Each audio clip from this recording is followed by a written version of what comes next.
bukan pejabatnya ya, tapi ekonom yang melakukan prediksi itu, yang menghitung, mengkalkulasi pertumbuhan ekonomi itu, baik itu kecepatan, dan dia minta maaf pada waktu itu, apologies, minta maaf, I'm sorry gitu. Tapi saya nggak minta untuk direvisi, saya bilang ya udah nggak apa-apa, kalau dipublish, saya akan membuat Anda gagal dengan menciptakan pertumbuhan ekonomi yang tinggi. Saya akan buktikan Anda salah, saya bilang. Karena saya akan ciptakan ekonomi yang lebih tinggi dari yang Anda prediksikan. Saya yakin kalau kita menjaga permintaan dalam negeri dengan baik, ekonomi kita bisa akan tumbuh dengan lebih baik lagi. Karena sekarang walaupun banyak ketidakpastian global, tapi yang globalnya nggak resesi, masih tumbuh walaupun lebih pelan ya.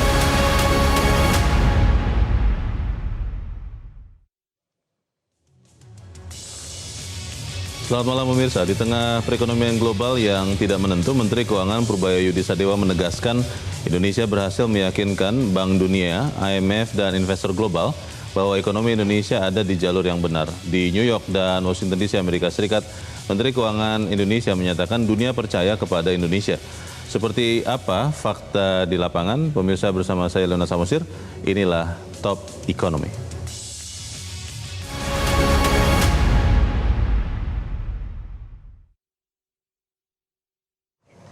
Dalam berbagai pernyataan resmi dan wawancara, pemirsa, Menteri Keuangan Purbaya Yudi Sadewa mengungkapkan tim ekonom Bank Dunia meminta maaf kepada Indonesia terkait proyeksi pertumbuhan ekonomi Indonesia tahun 2026 di bawah 5%. Dalam wawancara di Metro TV, Menteri Keuangan Purbaya Yudi Sadewa mengungkapkan dalam pertemuannya dengan Bank Dunia pekan lalu di Washington DC, Amerika Serikat, Bank Dunia meminta maaf kepada Indonesia terkait proyeksi pertumbuhan ekonomi Indonesia tahun 2026 di level 4,7%. Menteri Keuangan mengatakan proyeksi tersebut meleset. Ekonom, maksudnya Bank Dunia, minta maaf, apologies, minta maaf, I am sorry. Menteri Keuangan mengungkapkan permintaan maaf itu disampaikan tim ekonom Bank Dunia yang juga dihadiri pimpinan Bank Dunia. Menurut Menteri Keuangan, proyeksi tim ekonom Bank Dunia terlalu cepat, belum memasukkan faktor perkembangan terkini perekonomian Indonesia. Menteri Keuangan juga menegaskan Indonesia tidak meminta Bank Dunia untuk merevisi proyeksi pertumbuhan ekonomi Indonesia lebih tinggi, namun Bank Dunia memberikan respons positif atas upaya Indonesia meningkatkan pertumbuhan ekonominya. Bukan hanya Bank Dunia, Dana Moneter Internasional (IMF) juga memberikan apresiasi terhadap ekonomi Indonesia. Menurut Menteri Keuangan Purbaya Yudi Sadewa, dalam pertemuannya dengan IMF di Washington DC, Amerika Serikat, IMF memuji perekonomian Indonesia. Menteri Keuangan mengatakan IMF memuji Indonesia sebagai salah satu bright spot dalam perekonomian global karena fundamental ekonominya yang kuat. Diplomasi ekonomi Indonesia di markas Bank Dunia dan IMF pun berdampak pada kepercayaan lembaga keuangan global itu kepada Indonesia. Menteri Keuangan mengatakan IMF dan Bank Dunia, mereka percaya bahwa kita bergerak ke arah yang betul dan memang seperti itu datanya. Saya pikir sentimen ke Indonesia yang negatif akan segera hilang. Bukan hanya dengan Bank Dunia dan IMF, Menteri Keuangan juga menegaskan diplomasi ekonomi Indonesia di New York dan Washington DC, Amerika Serikat juga berhasil menambah kepercayaan investor global ke Indonesia. Dalam pertemuan dengan jajaran investor keuangan terbesar dunia, Menteri Keuangan mengatakan dalam pertemuan dengan para investor, mereka sudah bukan sepertinya mereka amat antusias terhadap prospek ekonomi Indonesia. Kepercayaan investor global pun terbukti dengan pengakuan peringkat utang dan pasar modal Indonesia di mata dunia. Menteri Keuangan Purbaya Yudi Sadewa mengungkapkan kabar positif dari pertemuannya dengan lembaga pemeringkat internasional maksud kami Standard & Poor's (S&P) di Washington DC, Amerika Serikat. Dalam pertemuan itu, S&P Global Ratings mengonfirmasi peringkat kredit Indonesia tetap berada di level BBB dengan outlook yang tetap stabil. Menurut Menteri Keuangan, keputusan S&P Global Ratings ini menjadi sinyal kuat bahwa ketahanan ekonomi Indonesia tetap terjaga di tengah dinamika ekonomi global yang masih dibayangi perlambatan pertumbuhan. Dari pasar modal juga muncul kabar positif. FTSE Russell pada bulan April ini resmi mempertahankan Indonesia dalam klasifikasi Secondary Emerging Market dan menegaskan bahwa Indonesia tidak masuk dalam watchlist penurunan peringkat. Keputusan FTSE Russell ini semakin memperkuat kredibilitas reformasi pasar modal Indonesia di tengah tekanan sentimen global. Diplomasi ekonomi Indonesia ke pusat keuangan global di New York dan Washington DC berhasil meyakinkan lembaga keuangan dunia dan investor di dunia untuk percaya bahwa ekonomi Indonesia ada di jalur yang benar. Kita akan pastikan fakta di lapangan hasil dari diplomasi ekonomi yang dipimpin Menteri Keuangan Purbaya Yudi Sadewa ini berdampak langsung kepada stabilitas ekonomi dan pertumbuhan ekonomi Indonesia.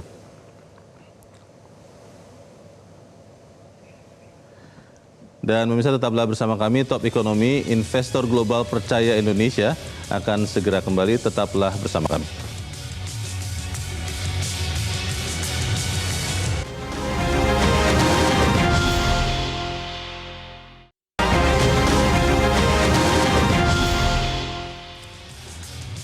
Terima kasih Anda masih bersama kami pemirsa, dan pada malam ini telah bergabung bersama kita dua orang narasumber. Yang pertama hadir secara fisik langsung di Studio 1 Metro TV, anggota Komisi 11 DPR RI dari fraksi Gerindra, Kamru Samad. Kang Samad, selamat malam. Selamat malam, Pak Leo. Terima kasih sudah disempatkan hadir di tempat ini. Dan juga pemirsa telah bergabung bersama kita lewat sambungan telekonferensi dari luar studio, Direktur Eksekutif Core Indonesia, Muhammad Faisal. Mas Faisal, selamat malam. Selamat malam, Bang Leo. Ya, terima kasih sudah memberikan waktunya. Sebelum ke Kang Samad, saya ingin ke Mas Faisal dulu. Mas Faisal, mendengar juga bahwa hasil diplomasi ekonomi Indonesia di Amerika bisa meyakinkan rating agency dan Bank Dunia, atau seperti apa yang Anda dengar, Mas Faisal? Ya, sepertinya memang kalau melihat dari nafas dan persepsi pada umumnya, ya mulai dari World Bank, IMF, sebelum-sebelumnya juga kan ada Moody's dan juga Fitch ya. Jadi punya catatannya memang agak kurang baik ya terhadap kondisi stabilitas makro kita lah ya pada umumnya ya. Okay. Nah, tapi kemudian dengan kedatangan Menteri Keuangan dan juga rombongan memberikan penjelasan, sepertinya memang ada penjelasan yang cukup masuk akal untuk mereka terima, walaupun not necessarily kemudian mengubah proyeksi. Nah, karena pikir pada saat yang sama respon daripada Menteri Keuangan juga cukup baik ya. Maksud saya itu tidak meminta untuk mengubah proyeksi, tapi membuktikan. Jadi akan membuktikan. Nah, ini yang saya pikir penting ya, karena kepercayaan itu kan pada dasarnya itu trust is earned ya, bukan forced ya. Jadi artinya ingin melihat bagaimana bukti konkretnya, dan itu yang mestinya dilakukan. Dan respon dari Menteri Keuangan saya pikir sudah cukup tepat, bahwa nanti kita buktikan bahwa itu tidak benar. Nah, jadi hal seperti ini paling tidak yang di satu sisi walaupun hasil konkretnya belum kelihatan, maksudnya hasil dari kuartal 1 seperti apa, hasil pertumbuhan ekonominya, tapi respon seperti ini penting dan cukup masuk akal, make sense bagi World Bank, IMF dan juga mungkin investor.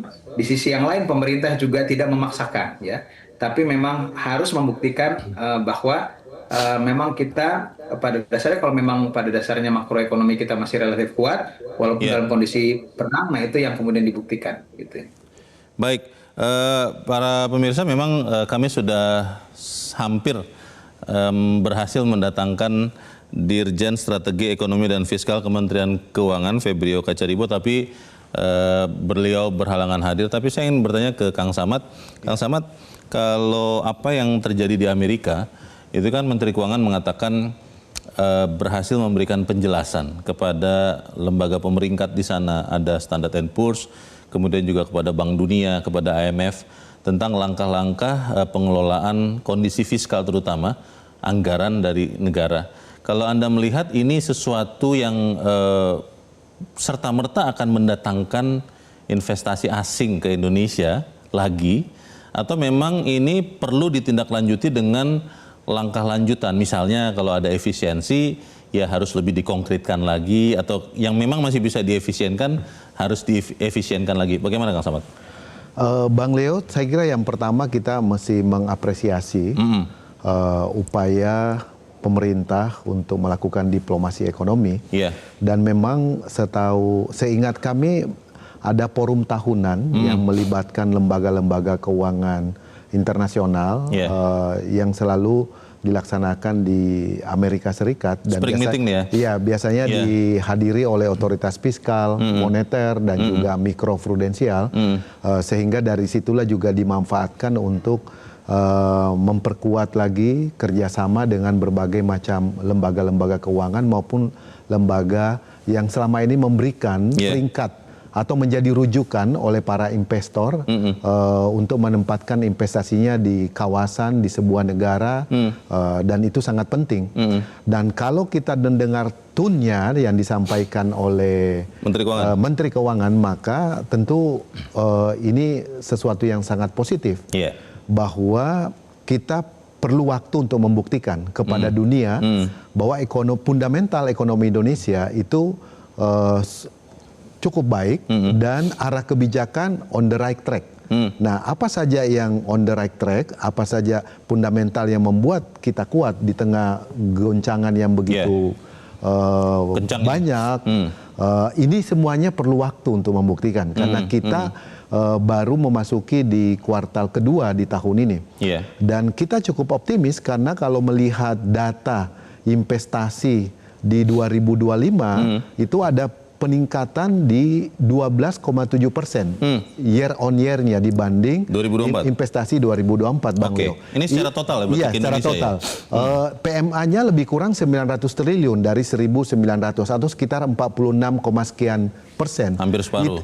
Itu artinya kepercayaan investor global untuk Indonesia mengalami peningkatan. Dan itu memang didominasi oleh 5 negara yang sumbernya misalnya Singapura, Hong Kong, China, kemudian Malaysia juga masuk di top 5, Bang Leo, dan juga Jepang. Nah, ini berarti sudah on the right track kebijakan pemerintah. Nah, tinggal memang beberapa hal yang harus kita benahi yang Bang Leo sampaikan tadi. Misalnya ICOR kita yang masih tinggi. Itu adalah efisiensi modal ya untuk pembangunan ya? Iya, beberapa faktor indikator tentu pertama yang harus kita terus lakukan adalah birokrasi kita yang dinilai masih rumit. Ini sudah mulai dilakukan Menteri Keuangan juga, ini bottlenecking ya? The bottlenecking dan membentuk Satgas P2SP namanya kalau tidak salah dan mereka melakukan terus sidang-sidang penyelesaian masalah. Tuh, Kang Samad? Saya dengar ada 40 lebih kasus pengaduan dan bisa dieksekusi dengan terukur, terrealisasi karena melibatkan kementerian dan lembaga yang memang ada tim task force-nya untuk itu, ada satgasnya, the bottlenecking itu.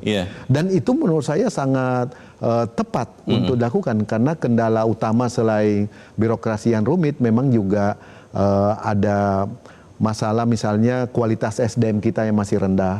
Itu kemudian diintervensi oleh pemerintah melalui penyediaan sarana pendidikan, sekolah unggulan bagi masyarakat kelas bawah disiapkan sekolah rakyat, bagi yang kekurangan gizi disiapkan makan gizi, MBG dan seterusnya. Ini adalah komitmen kita supaya kita bisa mengatasi permasalahan tersebut sehingga ICOR kita itu bisa lebih baik. Sekarang kan di 6 sampai 7 di 2023 terakhir ini. Itu Bang Leo. Baik, terima kasih Kang Samad. Mas Faisal, mungkin untuk Mas Faisal, Kang Samad dan saya, kita mungkin paham ya apa sih makna dari country rating kepada ekonomi suatu negara. Tapi secara sederhana, Mas Faisal, ini kan kita untuk Moody's dan Fitch tetap investment grade, tapi untuk outlook-nya dari stabil ke negatif. Tapi Standard & Poor's menurut Pak Purbaya itu mempertahankan di triple B. Kalau kemudian misalnya tadi stable menjadi negatif, itu maknanya kepada ekonomi Indonesia itu seperti apa sih dan kenapa itu harus dijaga, Mas Faisal? Ya, ke risiko pembiayaan untuk masuk ke Indonesia gitu ya, intinya untuk menanamkan modal untuk khususnya ini portfolio ya. Sebetulnya yang direct investment juga penting, tapi dalam konteks ini juga portfolio yang utama bahwa risiko lebih besar ya, dan itu dipengaruhi kondisi makroekonomi ya, kondisi makroekonomi dan juga arah dan tata kelola daripada kebijakan. Karena kalau lihat dari alasan outlook-nya itu mirip-mirip ya. Jadi arah kebijakan, efektivitas kebijakan, koordinasi, kemudian tata kelola fiskal. Selalu diulang berapa kali itu tata kelola fiskal, lalu bagaimana misalnya peluang daripada sektor swasta dengan adanya dana antara, dana juga disebut gitu ya. Nah, jadi itu semuanya kan sebetulnya bagaimana perspektif orang investor untuk berinvestasi di Indonesia gitu ya. Dan kalau kemudian tata kelola kebijakan, tata kelola fiskal ya tidak prudent ya, dan ruang untuk pelaku swasta, investor swasta itu banyak dihalangi oleh berbagai macam kendala, ini yang kemudian bisa nanti kalau tidak diperbaiki ya tentu saja sampai dengan jangka waktu kalau nggak salah dari kemarin itu 6 bulan ya. Nah itu akan bisa menurunkan akhirnya dari sisi ratingnya gitu. Nah tapi outlook itu artinya adalah warning di awal supaya harus ada perbaikan gitu untuk supaya tidak terjadi penurunan rating gitu. Baik, Mas Faisal, kalau bicara disiplin fiskal, Menteri Keuangan Purbaya juga meyakinkan kita semua, juga termasuk investor atau lembaga internasional di Amerika, bahwa disiplin fiskal itu dijaga pemerintah, tidak akan kena atau bahkan sampai melampaui 3% defisit dari PDB. Anda melihat langkah-langkah pemerintah yang sudah dilakukan untuk menghemat anggaran sekarang itu efektif, atau memang masih ada yang masih bisa dilakukan lagi, Mas Faisal? Satu hal bahwa keputusan untuk menahan defisit tidak lebih dari 3% itu saya pikir krusial ya untuk diambil dan penting ya untuk tadi menjaga kepercayaan, karena yang dikhawatirkan tadi kalau tata kelolanya tidak baik ini jangan-jangan defisit mau dilebarkan ya sehingga beban fiskal menjadi lebih berat. Nah itu pertanyaannya, kalau kemudian lebih lebar lagi defisitnya, apalagi lebih lebar dari 3%, bagaimana tata kelolanya? Bagaimana kemudian mengembalikan tambahan utang pokok dan juga bunganya kan itu. Nah, jadi ketika dikatakan tidak sampai 3%. Nah, ini saya pikir itu memberikan sinyal yang cukup positif. Nah, tinggal bagaimana caranya supaya tidak lebih dari 3%, kan begitu ya. Karena kalau melihat dari kuartal 1 ya, APBN kita Januari sampai dengan Maret, pada faktanya defisitnya 240 triliun. Yang artinya hampir 2,5 kali defisit pada 2025 yang kuartal satunya itu 99 triliun. Nah, jadi artinya kan untuk bisa mempertahankan tidak sampai 3%, ini kan extra effort itu dibandingkan dengan tahun yang lalu gitu ya. Jadi lebih keras memang kayaknya. Satu otomatis adalah efisiensi, dan itu disampaikan dengan secara loud and clear oleh Pak Presiden juga, kita harus efisiensi. Nah, tapi saya pernah kasih catatan juga, kalau efisiensinya saja ya dan sama seperti tahun 2025 nih bisa juga kena di ekonomi, dan itu yang tidak diinginkan juga kan. Nah, jadi ada trade off ya, mau efisiensi tapi kalau efisiensinya itu kemudian terlalu mencekik sektor-sektor yang sekarang misalnya sudah tertati-tati atau kelas menengah ke bawah. Nah, ini dampak ekonominya, pertumbuhan ekonomi yang ingin lebih tinggi malah tidak tercapai jadinya gitu. Nah, jadi artinya tata kelola untuk menjaga efisiensi seperti apa. Opsi lain yang saya katakan juga ya berarti mestinya pos-pos anggaran yang besar-besar yang tidak terlalu urgent masih bisa ditunda, tidak harus tahun ini. Nah, ini bisa direlakan sebagian, dievaluasi, kemudian dipakai untuk yang tanggap darurat gitu. Itu mengurangi beban sebetulnya ya fiskal, ditambah lagi mungkin ada pos-pos penerimaan ya yang masih bisa diupayakan ya, walaupun mungkin ruangnya sempit juga dalam kondisi seperti sekarang, tapi mungkin masih ada beberapa hal sektor yang dapat windfall misalkan dari komoditis itu masih mungkin saya. Terima kasih Mas Faisal.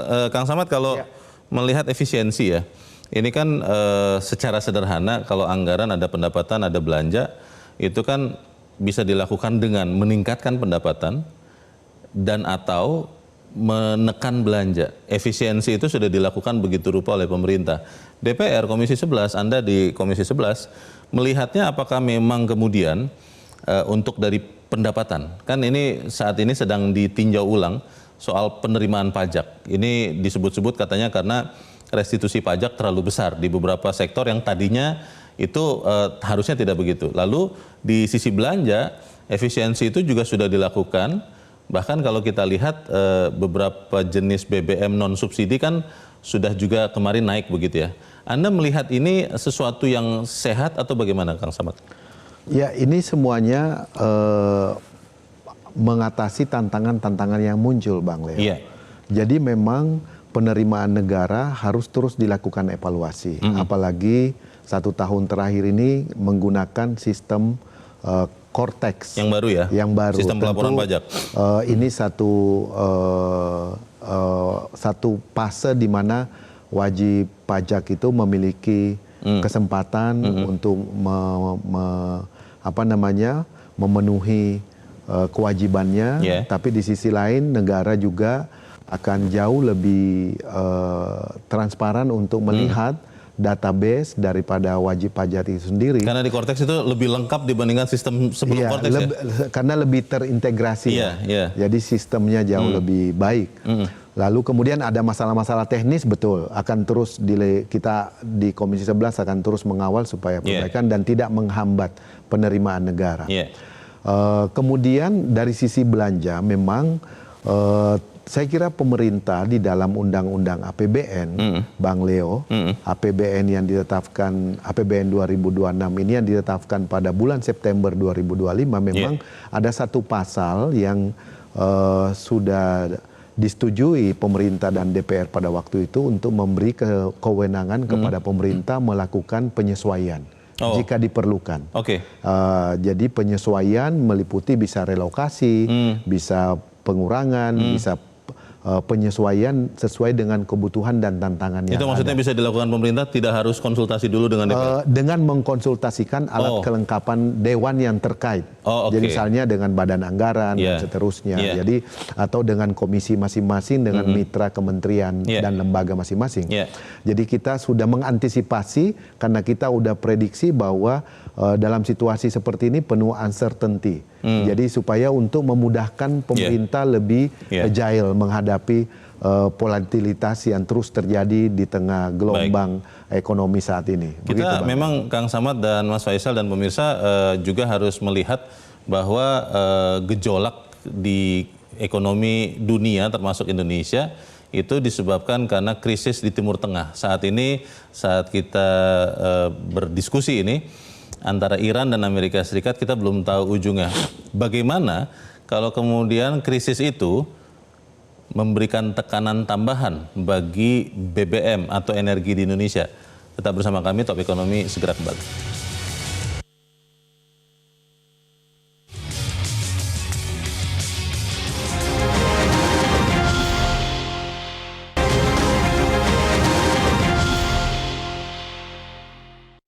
Ada yang bilang pertumbuhan kita cuma 4,7% itu World Bank kan ya.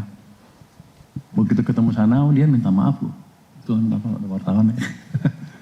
Dia minta maaf ambilin forecastnya karena belum dipublish sebelum diskusi dengan bos semuanya di sana. Jadi saya bilang ke mereka, kenapa Indonesia lebih bagus dibanding negara-negara lain relatif? Karena kita sudah melakukan reformasi sebelum pergolakan di global itu terjadi. Sebelum perang kita udah perbaikan ekonominya di sini, reformasi di pajak, bea cukai dan lain-lain sehingga kondisi APBN kita kuat. Ya pemirsa, yang baru saja Anda dengarkan adalah keterangan dari Menteri Keuangan Purbaya Yudisadewa yang mengatakan bahwa saat bertemu di Amerika Serikat, ekonom Bank Dunia yang menurunkan atau memangkas proyeksi pertumbuhan ekonomi Indonesia itu minta maaf kepada Menteri Keuangan dan mengatakan bahwa itu belum atau terlalu dini disampaikan. Saya ingin ke Mas Faisal. Mas Faisal, kalau Anda lihat proyeksi itu kan bisa dilakukan dengan tingkat akurasi yang berbeda-beda ya. Dan ya namanya juga proyeksi Mas Faisal, bisa tepat, bisa tidak. Kalau Anda lihat yang dilakukan oleh Bank Dunia untuk memproyeksi pertumbuhan ekonomi Indonesia di revise down mendekati 5% sih masih, itu memang sesuatu yang mendekati kenyataan atau seperti apa Mas Faisal?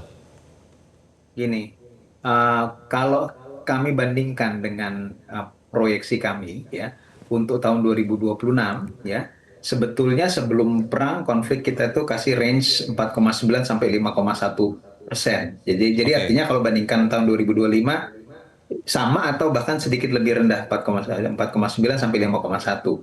Hmm. Kalau dengan kondisi perang sebetulnya ada kemungkinan kalau apalagi kalau perangnya berkepanjangan realisasi daripada pertumbuhan ekonominya lebih rendah daripada 4,9 tuh terbuka kemungkinan. Nah, cuma memang kalau sampai 4,7% itu dari hitung-hitungan saya sendiri itu memang agak terlalu cepat ya menurut saya gitu. Apalagi sebetulnya juga kalau realisasi apakah nanti jauh di bawah 5% atau malah masih di atas 5% juga bergantung pada satu kondisi penyebab masalah yaitu konflik, yang kedua respon kebijakan gitu. Respon kebijakannya tepat atau tidak. Nah, jadi artinya ruang itu sebetulnya uncertainty-nya masih cukup lebar gitu. Kalau diberikan hanya satu angka spesifik ya 4,7 ya memang menurut saya sih mereduksi uncertainty yang sebetulnya masih relatif lebar gitu. Tapi bukan berarti tidak mungkin maksud saya ya gitu. Ya. Itu berarti sebenarnya warning yang malah mungkin kalau kita lebih berhati-hati bisa membuat pemerintah lebih berhati-hati lagi begitu Mas Faisal? Betul sekali ya. Oke. Kang Samad, tadi Pak Menteri Keuangan mengatakan Bank Dunia itu mengatakan yang mengeluarkan proyeksi ya, bukan pimpinannya, di penjelasannya dikatakan bahwa ekonomnya yang memberikan proyeksi meminta maaf karena merasa terlalu cepat untuk menyampaikan proyeksi pertumbuhan ekonomi Indonesia. Anda melihat ini bagaimana, Kang Samad? Menurut saya ini komunikasi yang mungkin harus diperbaiki ke depan antara pemerintah Indonesia dengan lembaga-lembaga keuangan dunia. IMF, Bank Dunia. Iya, karena mungkin kemarin setelah pergantian Menteri Keuangan ini harusnya lebih cepat, lebih awal untuk konsolidasi komunikasinya. Menyambung lagi komunikasi. Iya, menyambung lagi untuk meneruskan kerjasama yang selama ini sudah terjalin. Itu satu poin. Yang kedua, kita tetap harus melihat itu sebagai sebuah warning. Perubahan proyeksi pertumbuhan ekonomi Indonesia oleh Bank Dunia kita anggap sebagai satu warning kepada kita supaya kita lebih siap mengantisipasi kemungkinan yang akan terjadi tahun ini. Nah, sehingga arah kebijakan ekonomi kita termasuk tadi fiskal kita betul-betul harus dioptimalkan supaya spending better yang menjadi komitmen kita bersama antara pemerintah dan DPR betul-betul bisa terwujud sehingga produktivitas sebagai prioritas ekonomi kita bisa kita tingkatkan. Kemudian yang tidak kalah penting lagi Bang Leo itu koordinasi antar kementerian dan lembaga di lingkungan pemerintah harus terus ditingkatkan supaya memiliki kesamaan persepsi terhadap arah kebijakan kita. Misalnya fokusnya kita ke sektor ketahanan pangan, sektor ketahanan energi, kemudian menarik investasi melalui Danantara, melalui lembaga pengelola investasi LPI atau INA Bang Leo kan, dan seterusnya. Nah, kerjasama ini, koordinasi ini harus terus ditingkatkan ke depan supaya kita bisa meyakinkan kepada investor global bahwa birokrasi Indonesia itu jauh lebih efektif sekarang ini. Nah, sehingga mereka lebih aware untuk menanamkan modalnya di dalam negeri. Ini yang utama Bang Leo. Jadi memang kalau setiap tahun kan biasanya IMF World Bank itu 2 kali setahun tuh Kang Samad, ada spring meeting, ada winter meeting ya, yang saya beberapa kali pernah ikut hadir. Itu artinya juga disempatkan lah ya untuk hadir, harus berkomunikasi di sana. Harus, karena jangan sampai permintaan maaf ini bukan pada substansinya, tapi pada cara komunikasinya. Mestinya misalnya sebelum di-announce ke publik, dia menyampaikan dulu secara ofisial misalnya ke pemerintah Indonesia misalnya gitu. Nah itu yang tidak dilakukan, langsung di-announce ke publik. Nah ini jadi kita harus melihat hal-hal baik yang sifatnya teknikal maupun yang sifatnya substansi. Itu sebaiknya dilakukan seperti itu ya. Mas Faisal, kalau kita lihat proyeksi Bank Dunia itu berbanding terbalik dengan Bank Pembangunan Asia. Kalau saya kutip datanya, Asian Development Bank malah meyakini dari sebelumnya memproyeksi ekonomi Indonesia tumbuh 5,1% tahun ini, direvisi sedikit menjadi 5,2%. Salah satunya adalah karena melihat konsumsi dan investasi tahun ini di Indonesia akan naik. Anda setuju dengan itu atau juga masih ragu dengan itu, Mas Faisal? Satu hal, perbedaan proyeksi antar lembaga itu sangat umum terjadi di tahun-tahun sebelumnya juga begitu. Yang membedakan sekarang memang agak sedikit lebih lebar ya. Jadi satunya 4,7, satunya 5,2 gitu. Biasanya memang ya IMF, World Bank, IMF lah lebih konservatif. IDB, OECD biasanya agak sedikit lebih optimis biasanya ya. Biasanya. Kalau melihat tadi alasan kenapa IDB bisa kasih 5,2% ya. Kalau melihat catatan sampai dengan kuartal 1 ya memang konsumsi rumah tangga memang bagus menurut saya ya. Jadi kalau lihat dari beberapa leading indicators dari kuartal ketiga 4 tahun 2025 aja itu udah mulai itu ya. Dan cukup konsisten sampai dengan paling tidak sampai perang lah ya. Gitu. Nah, kalau begitu udah masuk Maret, begitu perang memang ada sedikit penurunan tuh. Udah mulai kelihatan perubahan trennya gitu. Tapi sebelum-sebelumnya memang bagus ya menurut saya dan ada alasan memang untuk itu. Walaupun mungkin ada masalah ya, tapi kelas menengah bawah masih belum pulih ya, itu memang betul. Jadi masalah distribusi. Tapi secara agregat itu memang relatif kuat ya. Buktinya juga industri manufakturnya juga dari PMI manufaktur itu naik 53 tuh di Februari ya, dan penyebabnya itu adalah konsumsi domestik tuh. Karena kalau konsumsi order dari luar negeri itu udah memang turun udah sejak lama gitu. Nah, jadi ada leading indicator yang mengatakan memang kuat itu ya. Investasi juga sebetulnya terutama yang PMDN ini ya. PMDN yang cukup tinggi ternyata pertumbuhannya, walaupun yang PMA itu tidak terlalu bagus sebetulnya ya. Finally memang tumbuh masih positif tapi sangat kecil sekali. Tapi PMDN ternyata yang naik ya, dan artinya dua alasan tadi, konsumsi rumah tangga dan investasi itu memang ya betul adanya.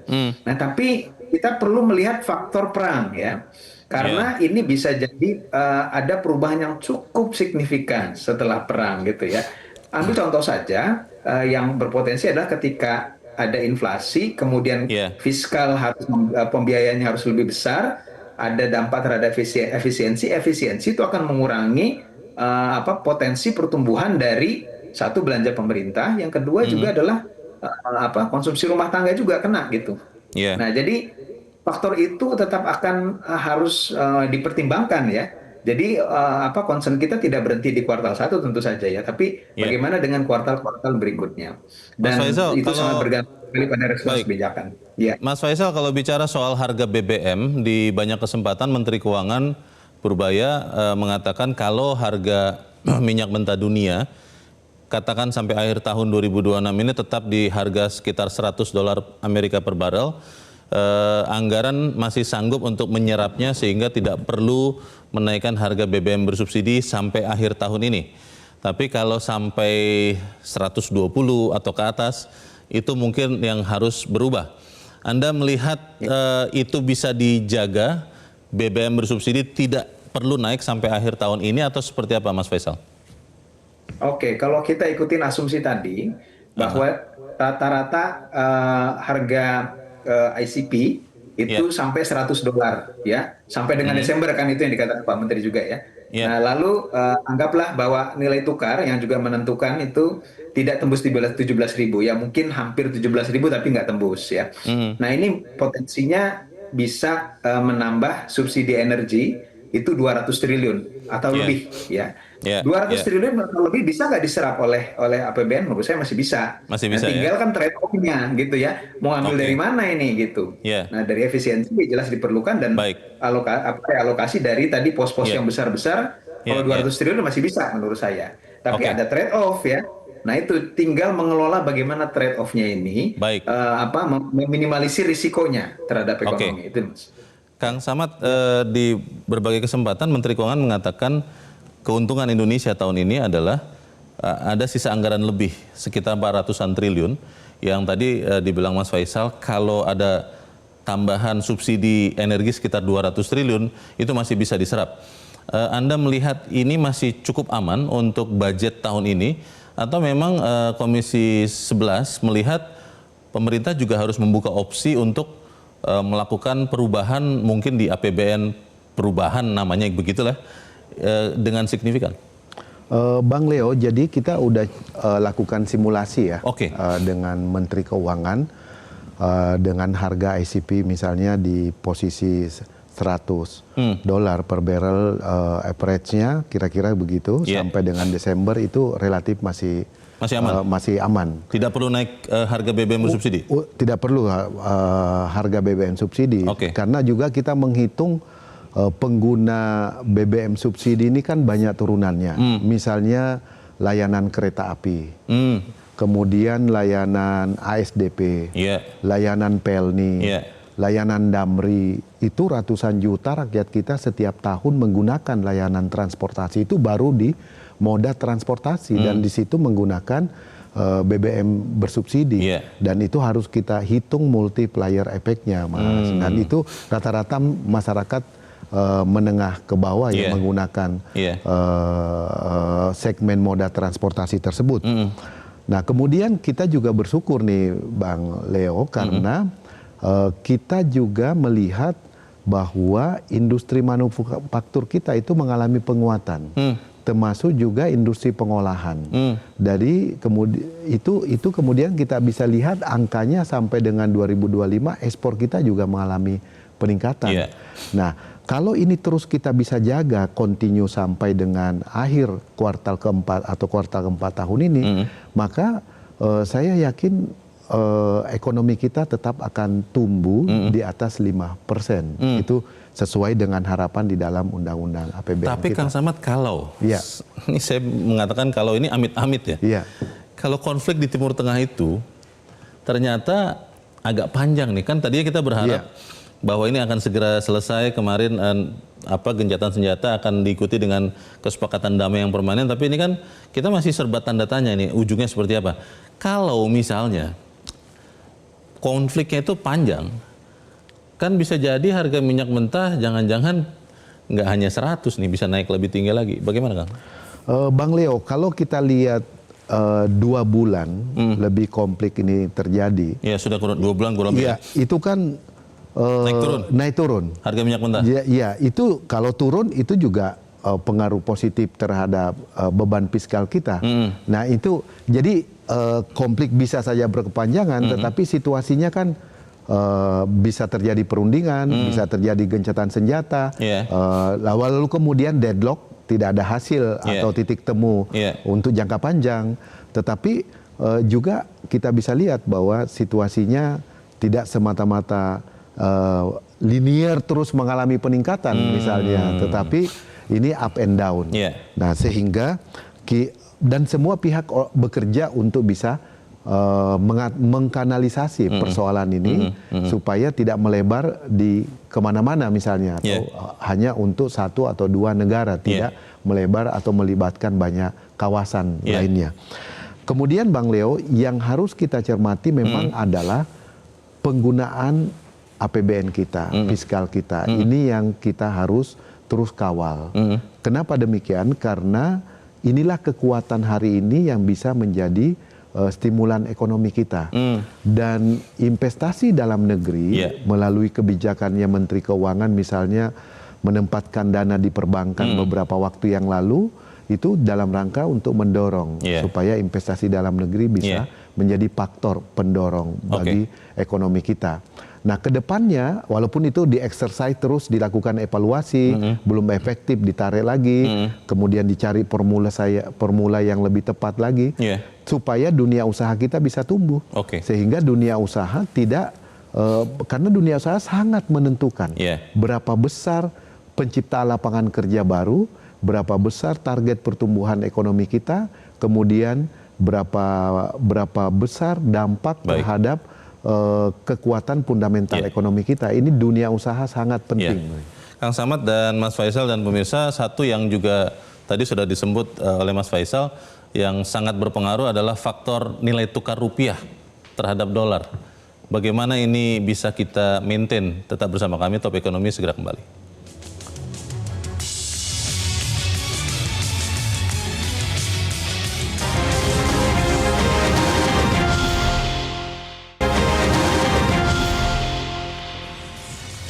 Terima kasih pemirsa Anda masih bersama kami dan kita ada di bagian akhir dari diskusi kita malam ini. Mas Faisal, kalau kita berandai-andai bahwa kondisi di Timur Tengah, Iran, Amerika ini bisa berakhir katakanlah di triwulan ketiga tahun ini, itu pasti mudah. Tapi kalau kemudian prolong ya, misalnya panjang sampai akhir tahun, apa yang harus dilakukan pemerintah Indonesia, Mas Faisal?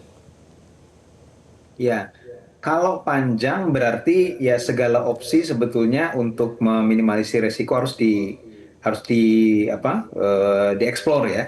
Dan kalau tadi memang untuk saat sekarang misalnya ya menahan harga BBM bersubsidi mungkin masih memungkinkan ya. Katakanlah tadi dia sampai kalau harga minyaknya $100 per barrel.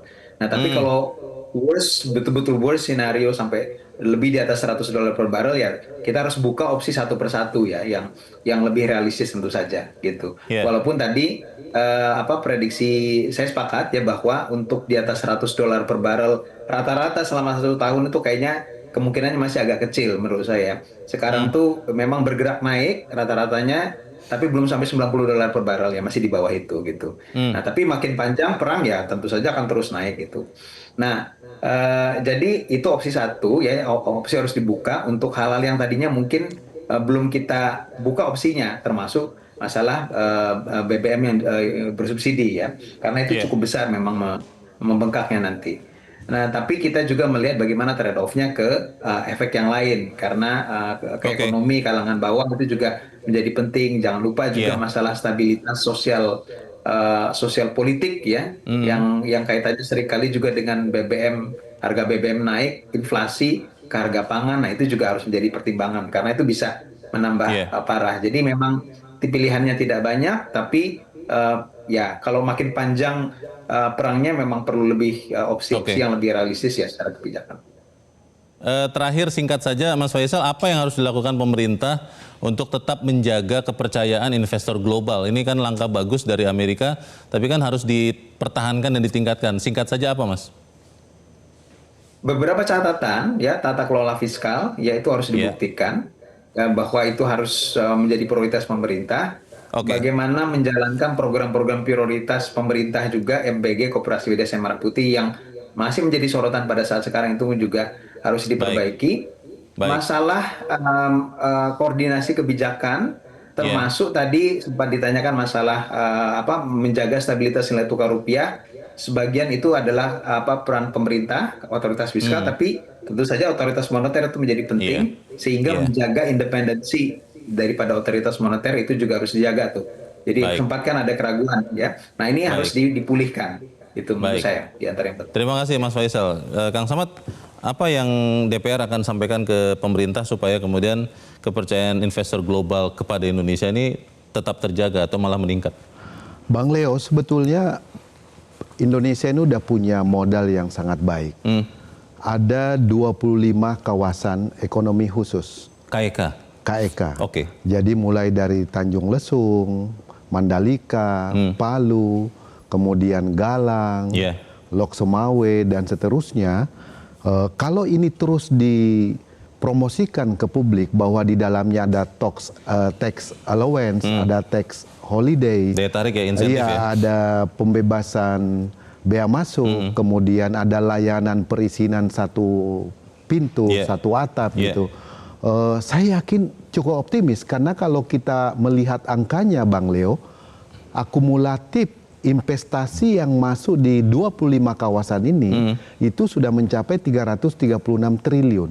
Khusus untuk 2025 itu 82,6 triliun. Investasi dan itu didominasi industri manufaktur. Nah, bagaimana pemerintah terus meyakinkan investor global tentang ketersediaan sarana dan kebijakan ini sehingga mereka tertarik untuk masuk di Indonesia dan itu sangat potensial untuk membuka lapangan kerja baru sekaligus mendorong ekonomi sekaligus pertumbuhan ekonomi kita, apalagi daya saing ekonomi kita bisa lebih baik ke depannya Bang Leo. Kalau soal nilai tukar rupiah bagaimana Kang Samad? Ini Bank Indonesia kan terus-terusan di pasar, tapi ini kan juga tekanan dari Timur Tengah ini, bagaimana Kang? Iya, Bang Leo, memang nilai tukar rupiah ini kita terus mengingatkan otoritas moneter dalam operasi moneter mereka untuk terus memitigasi resiko yang penuh ketidakpastian. Ada faktor domestik tetapi didominasi oleh faktor global. Nah, dampaknya terhadap bahan baku impor bagi industri dalam negeri. Ini yang terus kita ingatkan kepada otoritas moneter untuk memitigasi segala kemungkinan yang terjadi dan supaya tetap nilai tukar rupiah itu berada dalam range yang diamanatkan oleh Undang-Undang APBN. Begitu Bang Leo. Kita harap kerjasama itu akan terus terjaga dan kita harap juga apa yang disampaikan oleh kita dalam diskusi ini, Kang Samad dan Mas Faisal bisa juga membantu bagi menjaga kepercayaan investor global. Kang Samad terima kasih sudah hadir di tempat ini dan juga Mas Faisal terima kasih sudah hadir di tempat ini. Saya Leonard Samosi, pemirsa berterima kasih Anda sudah menyimak Top Ekonomi untuk malam ini. Selamat malam, sampai jumpa.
Metro TV.